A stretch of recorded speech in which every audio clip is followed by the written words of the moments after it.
নমস্কার, জয় মাতারা। আমি অ্যাস্ট্রো হিমাংশু ভাগ্যের দোয়া থেকে আপনাদের সকলকে জানাই আন্তরিক শুভেচ্ছা, ভালোবাসা। আমাদের সমাজে অনেক মানুষ আছে যে একজন মানুষের আয় উন্নতি দেখে অন্য মানুষ তাদের হিংসায় বশবর্তী হয়ে সেই মানুষগুলোকে ক্ষতি করে।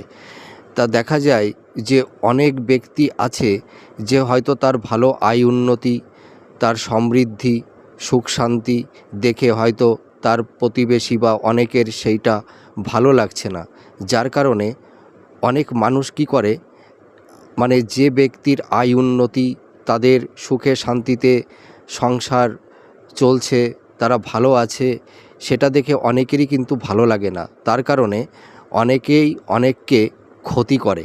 সেই ক্ষতিটা কিভাবে করে? হয়তো অনেকে টুকটাক করে বা কোনো তন্ত্রক্রিয়ার মাধ্যমে বাড়ি ক্ষতি করে দেয় বা অশুভ নেগেটিভ এনার্জি বাড়িতে প্রবেশ করিয়ে বাড়িটার বাড়িটা ক্ষতি করিয়ে দেয় এবং বাড়ির সদস্য যারা আছে বা থাকে তাদেরও নানাবিধ সমস্যা তৈরি হয়। তা যারা ধরুন এই রকম সমস্যার মধ্যে আছেন, তাহলে আপনারা এই সমস্যা থেকে কিভাবে বেরিয়ে আসতে পারবেন তারই কিছু আমি প্রতিবিধান আপনাদেরকে বলবো। আপনারা কি করবেন, বাড়ির দক্ষিণ প্রান্তে কাঁটা জাতীয় গাছ লাগাবেন। দক্ষিণ প্রান্ত হচ্ছে যমের দুয়ার। আপনারা যদি বাড়ির দক্ষিণ প্রান্তে যদি বেল গাছ এবং তার সঙ্গে কাঁটা জাতীয় কিছু গাছ লাগাতে পারেন তাহলে সবথেকে ভালো হয়। আর কি করতে হবে, পূর্ব দিকে আপনারা কি করবেন, মানে যেটি হচ্ছে দক্ষিণ পূর্ব কোণ, মানে অগ্নিকোণের ওইখানটায় আপনারা আরেকটি আতা গাছ লাগাবেন।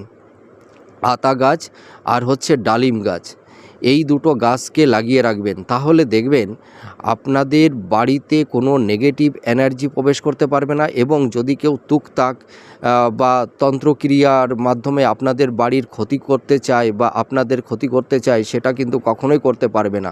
এর পাশাপাশি আরেকটি জিনিস করতে হবে। আর কি করবেন, আপনাদের বাড়ির দক্ষিণ পশ্চিম কোণে একটা ছোট গর্ত করবেন। গর্ত করে কি করবেন, একটি নীল রঙের বোতল নেবেন। সেই বোতলের মধ্যে আপনারা একটু জল নেবেন। সেই জলের মধ্যে কালো তিল, কালো সর্ষে আর কর্পূর, এই তিনটেকে মিশিয়ে আপনারা মাটিতে পুঁতে রাখবেন। দেখবেন কেউ কোনো ক্ষতি করতে পারবে না। সুস্থ থাকুন, ভালো থাকুন, জয় মা তারা।